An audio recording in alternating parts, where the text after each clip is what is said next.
నాకు ఫోన్ చేశారు. అంటే వాళ్ళ బ్యాక్గ్రౌండ్ తెలుసు, వాళ్ళ ఆర్థిక పరిస్థితి తెలుసు. నాకు చిరుక్కుమన్నది.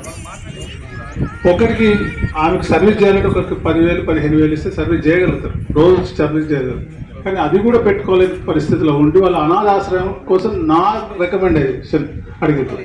నేను చేయనని చెప్పాను. దాన్ని దృష్టిలో పెట్టుకుని ఇది నాకు ఆలోచన వచ్చింది. Thank you Pullayya, thank you. అదే వాస్తవంగా సడన్గా వాస్తవం అదే టీంలో ఉన్నాం మేము కూడా. ఎవరైనా ఈ అమ్మ నాన్న సేవ సమితి ఉన్న ఉద్దేశం కూడా అదే. తల్లిదండ్రులు చూడాలి, ఎవరైనా కొడుకులు కూడా వాళ్ళు స్పెషల్గా కేర్ తీసుకోవడానికి కూడా కోవచ్చు. దానిపైన అవేర్నెస్ ప్రోగ్రామ్ ఉంటాయి.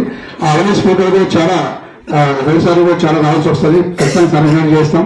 ప్రతి గ్రామాల్లో కూడా అవేర్నెస్ ప్రోగ్రాలు పెడతాం. ఇంతకుముందు చాలా ప్రోగ్రాలు పెట్టాం.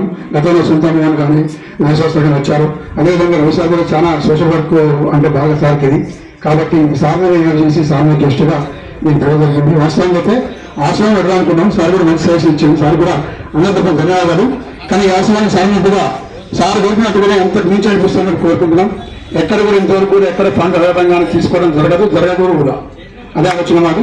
ఖచ్చితంగా మీ అందరి సహకారంతో, నా మిత్రుల సహకారంతో, నా మిత్రులు కృష్ణకుమార్, మోహన్, అదేవిధంగా Naveen Kumar, SMI YouTube channel, Shyama Prasad YouTube channel, అదేవిధంగా రమేష్ అన్న, అదేవిధంగా మన భాస్కర్ సార్, మరి అలీబాయ్ టీం, అదేవిధంగా మన ఎన్జిఓ శ్యామ్, సాంబశివన్న, వీటి అందరూ కూడా మనకు ఎన్జిఓ కూడా కొంత సపోర్ట్ ఉన్నది. మిత్రులు ఎన్ఐ మిత్రులు కూడా సపోర్ట్ ఉన్నారు. అందరూ ఉద్దేశంతో మన పురుష్ యొక్క వారి డిఎస్ఎస్ సార్ ఒక ఆధ్వర్యంలో కూడా మనం కౌన్సిలింగ్ ప్రోగ్రామ్ కూడా ప్రతి ఊరికి పెడతాం. ఆ కౌన్సిలింగ్ ప్రోగ్రామ్ కూడా సాధారణ చేస్తాం కూడా ఈ సందర్భంగా చెప్తున్నాం. తల్లిదండ్రులు కాదు, కఠిన శిక్షలు కాదు, కఠినంగా వివరించే విధంగా కూడా సార్ ద్వారా మనం చేసి వాళ్ళని తల్లిదండ్రులు పిల్లలు చూసుకునే విధంగా చేస్తాం. ఖచ్చితంగా ఆలోచిస్తున్నాం. ఈ ఆశ్రమం కూడా లేని వాళ్ళకే, అసలు పూర్గా ఏం లేదు అనుకున్న వాళ్ళని తీసుకోవడం జరుగుతుంది. వాళ్ళకు మన ఇంట్లో ఫుడ్ ఎలా ఉంటుందో కొడుకులకి 100% 20% కూడా సార్ ఆధ్వర్యంలో కోరుకుని ఎంతగా మీడియా మిత్రులుగా అందరికీ పెద్దలందరి సమక్షం చెప్పడం జరుగుతుంది. జై అమ్మ నాన్న, జై హింద్, జై భారత్. Thank you sir. మీ అమూల్యమైన సందేశం సమాజానికి ముందుకు తీసుకెళ్ళడానికి చాలా చేయూతనిస్తుంది. చాలా ఆదర్శంగా మీ ఆనిముత్యాలు లాంటి మాటలు మీకు తూచ తప్పకుండా పాటించడం జరుగుతుంది. సార్ అన్న దాంట్లో చాలా గూఢార్థం ఉందండి. ఎందుకంటే అనాథాశ్రమాలు వెళితే మన తల్లిదండ్రుల్ని మనం చూడకుండా ఒక దిక్కులేని వాళ్ళని చేసి వాళ్ళని ఒంటరి పక్షులను చేసి ఒక దగ్గర ఉంచుతున్నాం అనేది చాలా గూఢార్థంతో సార్ మాట్లాడడం జరిగింది. వాస్తవంగా పుల్లయ్య గారు కూడా ఈ ఆశ్రమాన్ని ఎందుకు నిర్వహిస్తున్నారంటే ఎవరైతే అభాగ్యులుండి కాళ్ళు లేక చేతులు లేక రోడ్డు మీద అడుక్కుంటూ అనేక రకాల ఇబ్బంది పడే అభాగ్యులు కూడా ఒక్క పర్సన్ ఉన్నా కూడా వాళ్ళకు కూడా వెళ్ళి భోజనం ఇచ్చి వస్తుంటాడు. అదేవిధంగా బస్టాండ్ ఏరియాలలో కానివ్వండి, ఎక్కడైనా కాలు చేతులు లేని వాళ్ళ అభాగ్యుల్లో ఉన్న వాళ్ళందరికీ కూడా అతను సొంతంగా ఇంట్లో తయారు చేసుకొని కూడా గత కొన్ని సంవత్సరాల నుంచి ఈ సేవ అనేది చేయడం జరుగుతుంది.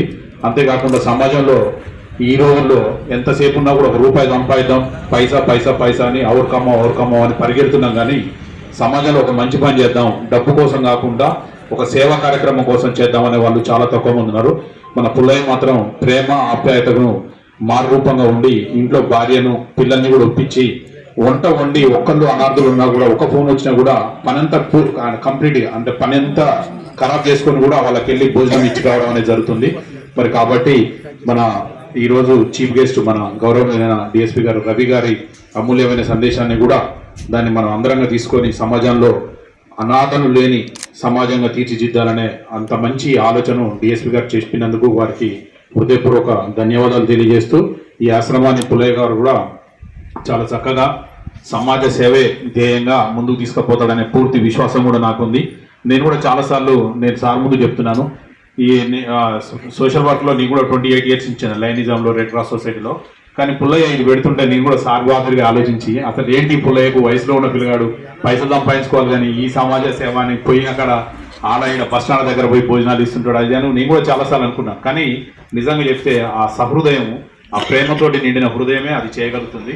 దానికి నేను పుల్లయ్య గారికి కూడా హృదయపూర్వక ధన్యవాదాలు తెలియజేస్తూ అటువంటి అన్నార్థులు ఎవరైతే కాళ్ళు లేవో చేతులు లేవో ఎవరైతే అభాగ్యులు ఉంటారో వాళ్ళందరికీ కూడా చేయూతనిస్తేందుకు అతనికి కూడా నిండు ధైర్యాన్ని మనం అందరం ఇచ్చాల్సిన బాధ్యతగా సమాజం నుంచి అతనికి నా హృదయపూర్వక ధన్యవాదాలు తెలియజేస్తూ thank you sir, thank you very much.